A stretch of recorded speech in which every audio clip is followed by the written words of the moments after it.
one African language adoption. It is not news that Africa is diverse with culture, indigenous languages, etc. 1,500 languages are spoken across Africa.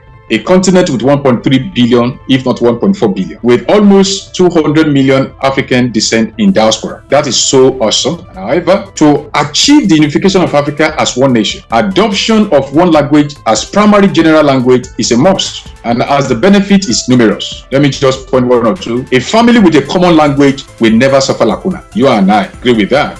When you have a common language you speak, your heart is one everything. So it is expedient to adopt a well-spread spoken language that can and will unify Africa or Africans. So if not for anything but trade, investment, tourism, relationship, removal of racialism syndrome, immigration, integration, and a lot more, this is very important to endorse one African language. And now Vision Africa come up with a very particular, interesting language. So among 5 major languages in Africa that cut across regions with appealing factors, Swahili, Yoruba, Fulani, Hausa, and others, research shows that Swahili has gained over 150 million across Africa with a proven record. So we recommend Swahili language as our official language for the new Africa we want, as we encourage a quick educational reform policy and agreement bill among the African nations.